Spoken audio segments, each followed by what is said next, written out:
working for you. One child at a time, and that's what we're doing. If we just save one out of this camp, we've done our job.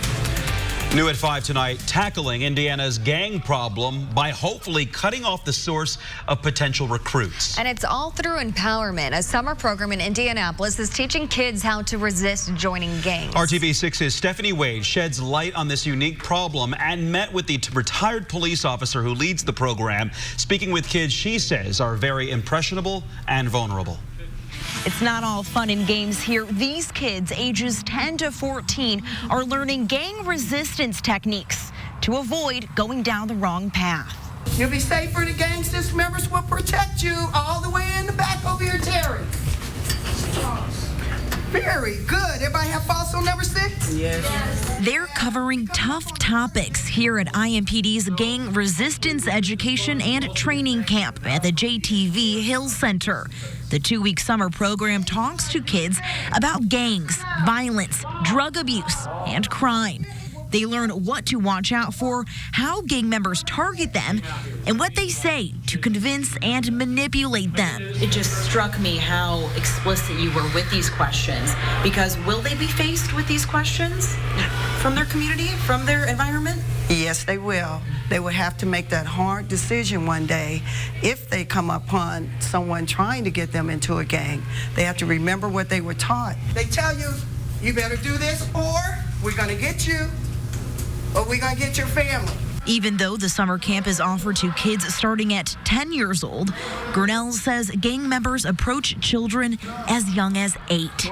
More on the techniques criminals use to manipulate youth and the effort by the city to combat it coming up at 6. Stephanie Wade, RTV6. If you are concerned about problems in your neighborhood, including violence, let us know right away. Contact us at workingforyou@rtv6.com. It's a Storm Team 6 alert day. More heavy downpours around central Indiana today, and more are on the way. And Kevin, it was pouring here at our studio downtown just about 20 minutes ago. We had a quarter of an inch in about 11 minutes, and this studio has a high roof. It's like a gymnasium kind of, and you just hear it when it's pouring here. Okay, our daily chance for rain is well underway. We've had 10 days out of 11 with a trace or more of rain. Heavy rain that rolled through the downtown area. You can see now it is targeting the southeast portion of Marion County. I'll zoom in for you, and we're at 465 and I-74 on the southeast side, rolling through Beech Grove and about ready to move outside of 465. We've got a traffic camera at this location. Take a look at the view there. You'll definitely get some ponding on the roadway. You can see that on the left-hand side. See the trailing behind the cars? Watch out for some hydroplaning there. Street flooding, definitely an issue. It moves through, then there's a break. Off to the west, we've got 3 little spots in Hendricks County. That's the way they start. We'll see if they blossom into some heavy downpours for about a 40-minute time period. More organized shower and thunderstorm activity likely to the south.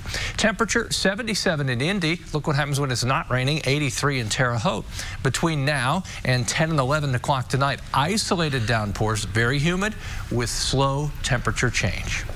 And new developments. This man now faces charges in connection with the death of his girlfriend's 1-year-old daughter on the northeast side. Today, Adrian Bostic was charged with battery resulting in death. Prosecutors say the 22-year-old man was babysitting Zaria Box at a home near 42nd and Mithofer when she stopped breathing May 31st and later died. Court documents show that medics found bruises on the little girl and what appeared to be bite marks on her head and body. Her injuries also include hemorrhages in the skull and a skull fracture. 4 women accusing Attorney General Curtis Hill of sexual misconduct filed the lawsuit today in federal court. The women are suing for sexual harassment, gender discrimination, and retaliation under Title VII of the Civil Rights Act. Hill is accused of touching the backs or buttocks of 1 state lawmaker and 3 staffers at a bar during a celebration at the end of the 2018 legislative session. Hill has denied wrongdoing and has rejected calls to resign. The women said today the goal of the lawsuit is for systemic change at the State House. When an elected official betrays the trust, the public trust, in such an egregious way so as to commit sexual battery and assault, and doesn't have the honor to resign to maintain the dignity of the office, there have to be consequences for those actions, and there have to be options to hold him accountable. Hill could also face sanctions from the Indiana Supreme Court later this year, including possibly being disbarred as an attorney. The lawsuit also states that other lawmakers made comments about women or the allegations. Republican Senator Jean Lysing allegedly said the women got what they deserved because of how they were dressed. Democratic Senator Greg Taylor allegedly lamented that the allegations were turning into an unfair expose on men because they didn't do anything to stop the misconduct, the lawsuit says. And just in tonight, the response from Indiana's Attorney General's office. It says, quote, attorneys from the Office of the Attorney General filed their appearances to defend vigorously the state of Indiana and the Attorney General in a lawsuit filed today captioned De Silva et al. Versus the state of Indiana et al. The lawsuit related to the allegations that have now been reviewed 4 times. The investigations all concluded without any recommendations for further action. This latest legal action will be addressed in the court and through proper procedures as established by law. A mayoral candidate in Muncie is now charged with domestic battery. Police arrested Libertarian mayoral candidate Steve Smith Sunday night. According to court documents, Smith allegedly came home Sunday morning and wanted to cuddle. When the alleged victim told Smith they did not want to, Smith allegedly grabbed their wrist and shirt as they were trying to leave the bed. When Smith did this, he allegedly scraped their chest. Now, the Delaware County Clerk's office says Smith is currently on the November ballot for mayor as Libertarian candidate, and he will remain on the ballot unless he is convicted of a felony. It is a mess that homeowners want fixed, and they reached out to RTV6 for help. New fiber lines were brought in on the city's northeast side, but the yard repairs are still not done. Paris Lubell is working for you to get to the bottom of that problem. It was this neighborhood up near Castleton. They were just trying to get faster internet from AT&T, and that cable comes out there from the street, runs into the backyard to a box back there, and then there's faster internet in the neighborhood. Except there's all this mess instead, and there's rocks, mud, and standing water now, and it's causing these neighbors a whole lot of issues. It seems simple. Back in March, Monica Crump got this notice at her home that fiber was being installed. The notice saying they will remedy any disorder to her landscaping.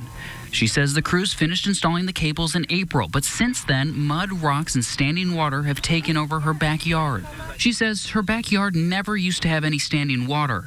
It used to flow to a sewer drain in the back corner, but ever since that fiber was installed, the water gets stuck in her yard. She tells us she tried calling customer support, the project manager, and the phone number that was written on the notice card, but so far nothing has been done. The grass was actually all kind of one level because there's a sewer right there, so all the yards kind of went into that sewer. And so I think when they came through, they kind of leveled it out.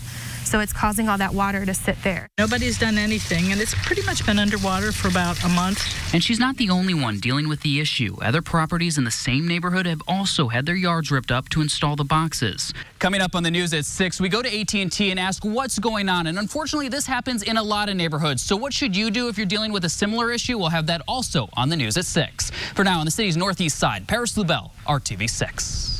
4 INDOT workers are hurt along with 2 other people after a crash on Interstate 70 near the Putnam-Morgan County line. According to INDOT, a crew truck with 4 employees inside was parked on the shoulder of westbound I-70 for maintenance work. Another pickup truck drove onto the shoulder and slammed into the INDOT truck, which landed on its roof. State police say the INDOT workers are hurt but are expected to recover. Investigators say 2 people in the other pickup truck were seriously hurt. A medical helicopter flew them to a hospital. And westbound I-70 is open again, but take a look at this backup. This is actually several miles east of where that crash happened. So even though 70 is open near the Putnam-Morgan County line, there is still a massive backup, so you will still want to avoid westbound 70. It's almost summer. That means warmer temps. And here is the debate, refrigerator or counter. In an effort to keep food from spoiling in the summer months, people turn to the refrigerator. But there are foods you should never refrigerate. What you have to know. The humidity is something out there, isn't it? It is still more humid in New Orleans, though. I checked because I thought we had a chance of being more humid. Tomorrow, thunderstorms and a severe weather threat to go along with it. I'll have the timing coming up. Tune up for only $89. 4 on time. Happening right now, a move toward a new superintendent at Indianapolis Public Schools. At this hour, the school board is interviewing the 3 finalists for the position. Those finalists include Alicia Johnson, who is currently IPS's interim superintendent. She's on the left side of the screen there. In the middle is Larry Young, Jr. He's the assistant superintendent of elementary education for Pike Township Schools. And on the right is Devin Horton. He currently is chief of schools for Jefferson County, Kentucky, which includes schools in Louisville. The interviews began at 5 this evening at IPS headquarters on Walnut Street. It is open to the public. In just a few minutes at 5:30, you can give your ideas on how to improve the Castleton area of Indianapolis. The Department of Metropolitan Development is analyzing Castleton's retail and market conditions, traffic patterns, planning efforts, recreational opportunities, and infrastructure needs. A public meeting where you can give your ideas on how to improve Castleton starts at 5:30 at the elementary gym at Heritage Christian High School. And tonight, IMPD is searching for a getaway car and a suspect after a shooting overnight at a West Side apartment complex. Police say someone called 911 around 1:30 this morning after hearing gunshots at the Deer Cross Apartments. That's near 38th Street and Eagle Creek Parkway. Investigators say a man in his 40s had been shot several times, but he is expected to recover. Detectives tell us they were given different descriptions of the car that sped off from the scene. Another health challenge for IndyCar driver Robert Wickens as he continues to recover from injuries he suffered in a devastating crash on the racetrack. Today, Wickens tweeted that he underwent unexpected surgery on his left ankle. He says thanks to a quick diagnosis and action, the surgery was a success and prevented something from getting a whole lot worse. Wickens says that he won't be able to attend the Road America race in Wisconsin this weekend. Wickens suffered a spinal injury in a violent crash at Pocono Raceway in August. It's summer break and it's easy to just plop your children in front of a TV or a tablet or a smartphone to keep them entertained. Experts say that can be a dangerous thing for your kids, but why? Well, pediatrician Dr. Kevin Dahlman tells our Scripps team that too much screen time can cause little ones to be antisocial. It's up to parents to set the example. We're learning about the developing brain at this age is that kids don't understand that screen's not talking back to you. It's real in their minds. We want to make sure that we're interacting, that we have some times, protected times without technology there.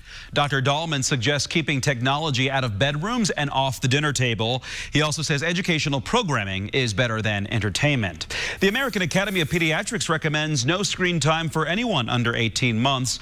You should limit kids ages 2 to 4 to an hour of screen time a day. No more than 2 hours a day is suggested for kids ages 4 and older. Well, as the weather heats up, many of us put apples, bananas, and other items in the refrigerator because we worry they could spoil on the counter. But working for you, our John Mattery shows us some items you should never refrigerate so you don't waste your money. Now that summer's here, you don't want to leave food where it could spoil. For that reason, a lot of people put just about everything, even bananas, in the refrigerator. But there are some foods that should still not go in the fridge. On a hot summer day, there's nothing like a cold slice of watermelon. But a report from the Food Network says for the best flavor, leave melon on the counter, not in the fridge. Food Network says other foods to keep out of the refrigerator include potatoes. They get starchy. Coffee, it sucks up moisture. Onions, they get moldy in the cold. Tomatoes, they lose their flavor. Bananas and apples, they won't ripen in the fridge. From the Doesn't That Stink file, items that get stale faster in the refrigerator. They include bread, rolls and muffins, and pastries. Ice cold muffin for breakfast, you'll say, doesn't that stink? Which leads to perhaps the worst food to refrigerate, honey. It crystallizes if cold, but it's a natural preservative so it can last for years in your cupboard. If you don't have air conditioning, you probably should put perishables in the fridge, but otherwise, some items do better in the cabinet, so you don't waste your money. I'm John Mattery for RTV6. Always good to know. Well, get ready. Your kiddos are going to be nipping at your heels to go to Disney on Ice, which returns to Bankers Life Fieldhouse in January. This new Disney on Ice show is called Worlds of Enchantment. The show will enchant Bankers Life Fieldhouse from January 22nd to the 26th with 10 performances. Tickets will go on sale to the general public on June 25th, so that's a week from today. There you go. Well, just when we're heating up. Yeah, we went this past year. They were here, and it's fun to watch for kids of all ages. Did you enjoy? Always. Kids of all ages, you say. On ice sounds better than in the humidity, right? Yeah, we've got that. Heavy downpours across central Indiana. Many of us have been dry today. That's a great thing. Any dry hours we can attain, very welcome because of the flooding situation. Let me just show you the radar. Most of us are dry and will stay that way. Where it rains, it all outpours. We're headed to the south now. Northern Lawrence County around Oolitic, just northwest of Bedford. This is an area that's been inundated since last Saturday with more heavy rainfall. Could see 1 to 2 inches of rain this evening. Let's drift to the north, and I use the word drift. If you've noticed, you've been outside, it's not windy at all, is it? And there's no strong steering currents about 5,000 feet above ground level to move these along. They develop and then just kind of sit in one spot. We're finally getting to the back edge of this area of heavy rain on the southeast side of Indianapolis. Just moved through Beech Grove, 465 and I-74. Let me just show you the improvement from that same view that we had at the top of the newscast. A little brighter there as the rain moves away toward New Pal, Acton, and also Fairland as it will move southeast along Interstate 74. Temperature 82 in Lafayette, 83 in Terre Haute, rain cooled 77. When the sun comes out, you really feel that humidity, kind of a tropical air mass, and the stagnant air, the fact that there's no wind makes it even more oppressive. Say hello to Owen. Roger Kennedy sending in a picture of Owen so I can take him for a walk this evening. He's relaxing right now. 70s for the evening hours. Remember, if you just send me a picture of your dog's photo, kevin.gregory@wrtv.com. I like Owen's stripes. He's good looking, isn't he? He's cute. He's got a lot of character. Temperatures this evening won't change much. What will change gradually, we'll see the coverage and intensity of thunderstorms die down. Since the sun doesn't set, though, until 9:16, it's probably 11 o'clock before they're all gone. In the morning tomorrow, patchy fog first thing. We'll begin to see additional thunderstorms develop, and they are likely as we get to the afternoon hours. There's a slight risk for severe storms southwest portion of the state and a marginal or low risk for the rest of central Indiana. There's the area in green, southwest of Terre Haute to Bloomington and Seymour line. Little better chance for severe storms. We'll all be right in the humidity and have that very heavy rainfall potential. There's a dry day. I think later in the day, Thursday through Thursday night and Friday, we are dry. That's critical because more thunderstorms return Saturday. They're likely second half of the weekend. All weekend, lows around 70, very humid, and anytime it rains, it would have the potential for heavy rain. You can see in that 7-day forecast, and even just beyond, there's real no fundamental change to the weather pattern. And we saw that heavy rain just about an hour ago. Yes. There are a lot of people waiting. They said, I'm not leaving right now. Right. I'm going to wait it out. We had a lot of backup at the front door. All right, well, a man born without a forearm has always been dissatisfied with the prosthetics that doctors have given him. So he went to work, his amazing creation, using new technology. That's coming up. And be sure to follow us on Twitter and Instagram. Welcome back to the news at 5 on RTV6. Court TV is back and is focused on the most compelling court cases around the country. RTV6's parent company Scripps owns the network now. And tonight, Court TV's Julie Grant is following every step of a capital murder case gripping the nation. Hello to you. I'm Julie Grant with Court TV. Today, we are covering a capital murder case out of Orlando, Florida. Scott Edward Nelson is charged with first-degree murder for allegedly killing his neighbor's nanny. Jennifer Lynn Fulford was found brutally killed, her body abandoned in the woods with her wrists and ankles bound with duct tape. Police say that she died of stab wounds and asphyxia. Blood as well as other evidence with both the defendant and the victim's DNA were found in Fulford's abandoned car. Now, prosecutors are seeking the death penalty in this case. Jury selection is underway right now. Court TV is there for you. We will have live updates throughout the day. Of course, we'll bring you gavel-to-gavel coverage of this trial once the jury has been seated. Also, big news, Harvey Weinstein, Hollywood mogul and alleged rapist, is having trouble with his lawyers. It seems his dream team of attorneys is falling apart. The latest one to try to leave is Jose Jay Baez, who filed a motion for recusal with the court. Stay with us as we continue covering that case. Also, we're still covering the real-life Southern murder mystery case out of Summerville, South Carolina. Did Michael Colucci murder his own wife, Sarah Lynn, or did she kill herself?